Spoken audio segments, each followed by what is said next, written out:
Hello friends, welcome to our YouTube channel study pre questions. Friends, इस video में हम आज कवर करने जा रहे हैं नागपुरी भाषा पेपर 2 जो जेएसएससी सीजीएल का सिलेबस है। उसमें जितना भी डाउट है, बहुत से लोगों को बहुत सारा डाउट है और कमेंट करके पूछते हैं और मैसेज में भी पूछते हैं कि सर ये क्या है, ऐसे कैसे क्या पढ़ना है, क्या नहीं पढ़ना है। और बहुत से लोग व्यू लाने के चक्कर में बहुत उल्टा सीधा भी सिलेबस को बता दिए हैं, जिससे कि लोगों में कन्फ्यूजन बना हुआ है।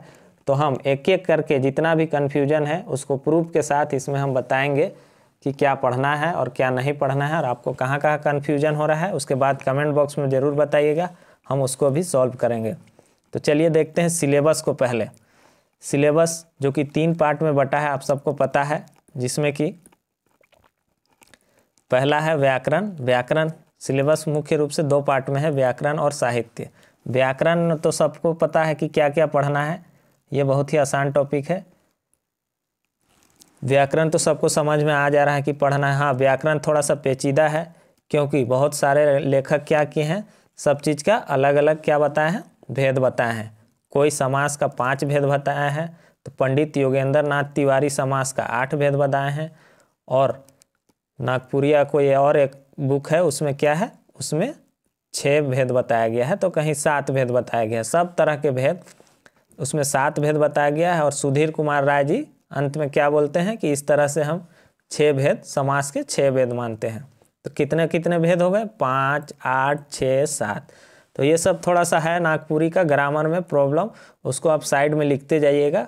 क्वेश्चन में अक्सर यही पूछता है कि पंडित योगेंद्र नाथ तिवारी के अनुसार समास के कितने भेद है, ये इस तरह से क्वेश्चन पूछता है। या स्वरनाम के कितने भेद है, उनके अनुसार स्वरनाम के 14 भेद हैं। तो इस तरह से जो अलग से है पंडित योगेंद्र नाथ तिवारी का, उनको कम से कम याद रखिएगा, वो पूछा जाता है। तो ग्रामर पोर्शन तो आपका समझ में आ गया क्या पढ़ना है। उसके बाद आता है साहित्य। साहित्य में जो लोक साहित्य है, ये बहुत ही कन्फ्यूजन वाला सब्जेक्ट है और ये बहुत ही विस्तृत है। इसका सिलेबस जो है इसका बहुत ही विस्तृत है। इसका बुक है भुवनेश्वर कुमार अनुज का, जो कि बहुत ही मोटा बुक है और उसको पूरा पढ़ना बहुत ही मुश्किल काम है इस सिलेबस के लिए। तो देखिए, नागपुरी लोक साहित्य के अंदर में लोकगीत, लोक कथा, पहेली, कहावत और मुहावरे आते हैं।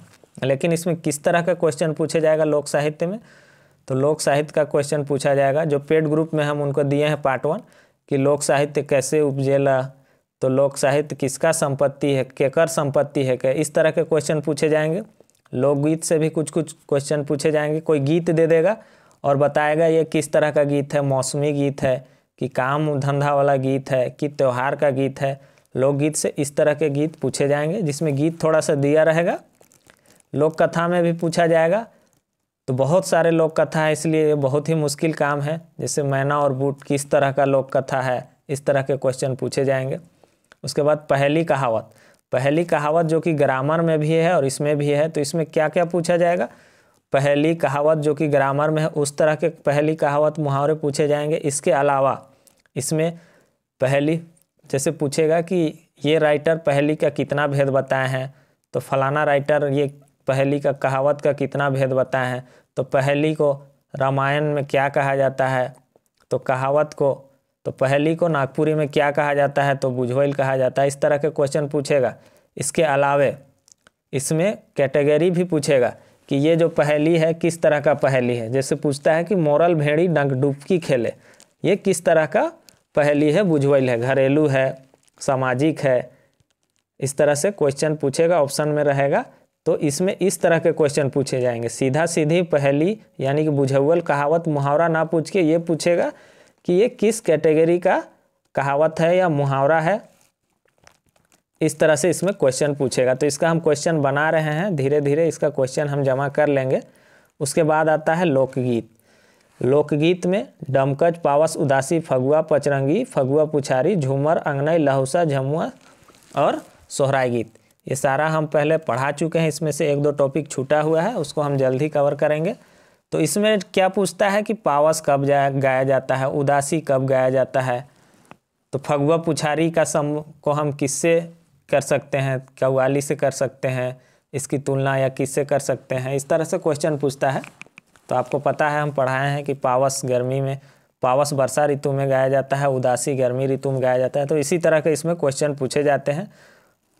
उसके बाद आता है नागपुरी लोक कथा। बहुत से बोलते हैं कि सर अंगना पूरा पढ़ना है। अंगना पूरा नहीं पढ़ना है। अंगना में से सिर्फ तिरिया चरित, वान हरनी कर बेटा, 7 भाई 1 बहन, छोटकी बोहरिया, नावाचंद और गोपीचंद, ये 5 लोक कथा है जो कि पढ़ना है। हमारे JSSC के CGL सिलेबस में ये 5 लोक कथा पढ़ना है। अब इसमें भी एक डाउट है कि 7 भाई 1 बहन, ये कहानी देखिए, 7 भाई 1 बहन के नाम से 2 कथा है, 2 लोक कथा है, इसलिए लोगों को कन्फ्यूजन हो रहा है। कोई वो वाला कथा पढ़े हैं जिसमें 7 भाई का शादी नहीं हुआ है और 1 बहन है, और एक कथा में क्या है कि 7 भाई का शादी हो गया है और वो साग बनाती है और क्या करती है, कट जाती है तो साग बहुत अच्छा लगता है, तो वो क्या करते हैं कि बहन को ले जाके जंगल में मार देते हैं। और एक लोक कथा जो हम बता रहे हैं जिसमें कि 7 भाई का शादी नहीं हुआ है, तो एक दिन वो लोग क्या करते हैं, जंगल से शिकार करके आते हैं तो खाली हाथ लौटते हैं, तो बहन क्या बोल देती है कि ऐसे में आप भाभी को कैसे पालिएगा। इस तरह से है वो कथा। तो बहुत से लोग कमेंट करते हैं कि सर शादी तो हुआ नहीं है तो कैसे भाभी हो गई साथ साथ, इस तरह से। तो इसमें 2 कथा है, याद रखिएगा, जिसमें कि 7 भाई का शादी नहीं हुआ है, उनका प्रस्तुत किए हैं फादर पीटर शांति नौरंगी। तो हम जो पढ़ाए हैं 7 भाई का शादी हुआ है वो वाला कथा, और मुझे लगता है कि वही कथा मुख्य कथा है। फिर भी अगर आपके पास वो वाला कथा भी है जिसमें 7 भाई का शादी नहीं हुआ है, अगर वो कथा है तो उसको भी पढ़ लीजिए एक बार, और अगर आपके पास है तो हमको भी सेंड कीजिए, हम उसको भी एक बार पढ़ा देंगे। तो यहाँ पर कथा का जो था कन्फ्यूजन ख़त्म हो गया, इतना सारा डाउट था। अब और एक बहुत बड़ा डाउट है, नागपुरी शिष्ट साहित्य में बनकेवरा भागवन गद्य पद संग्रह शकुंतला मिश्र एवं डॉक्टर उमेश नंद तिवारी। अब इसको क्या किए हैं, बहुत से लोग व्यू लाने के लिए क्या बता दिए हैं कि इसमें इतना ही पढ़ना है। अब बहुत कोई को तो ये भी सोच रहे हैं कि शकुंतला मिश्र और डॉक्टर उमेश नंद तिवारी का जो उसमें कविता और कहानी है उसी भर को पढ़ना है। नहीं, ये बिल्कुल गलत है। नागपुरी शिष्ट साहित्य में पूरा बनकेवरा पढ़ना है। पूरा बनकेवरा में जो कहानी, कथा, निबंध, नाटक सब पढ़ना है। अभी हम बताएंगे क्यों पढ़ना है और कैसे पता चल रहा है कि सब पढ़ना है। बहुत से लोग वीडियो में व्यू बढ़ाने के लिए बोल दिए हैं कि नहीं नाटक नहीं पढ़ना है, इसमें गद्य और पद केवल पढ़ना है, गद्य एवं पद लिखा हुआ है। तो दोस्तों गद्य एवं पद ये बुक का ही नाम में लिखा हुआ है। ये बुक ही आता है बनकेवरा भागवन गद्य एवं पद संग्रह, ये बुक का ही नाम है गद्य एवं पद संग्रह। इसका ये मतलब नहीं है कि गद्य एवं पद को ही केवल पढ़ना है, ये बुक का नाम है गद्य एवं पद संग्रह, यानी कि इसमें जो कि शकुंतला मिश्र और डॉक्टर उमेश नंदन तिवारी के द्वारा लिखा गया है। तो ये जो बुक है वो पूरा पढ़ना है। इसका हम प्रूफ के रूप में आपको बता रहे हैं, 1 मिनट रुकिएगा। देखिए, आप बनकेवरा भागवन का बुक खोलते हैं तो आप पहला पेज जब खोलिएगा तो उसमें क्या लिखा हुआ है, बनकेवरा नागपुरी गद्य एवं पद संकलन भाग 1। ये बुक का पहला पेज में अंदर में लिखा हुआ है। तो क्या मतलब हुआ, बनकेवरा जो भागवन है वो इसी नाम से आता है, नागपुरी गद्य एवं पद संकलन, यही चीज़ सिलेबस में लिखा हुआ है। तो बहुत से लोग बोल दिए हैं कि नहीं ये नहीं पढ़ना है, वो नहीं पढ़ना है, और व्यू तो मत पूछिए, 30,000 40,000 व्यू है।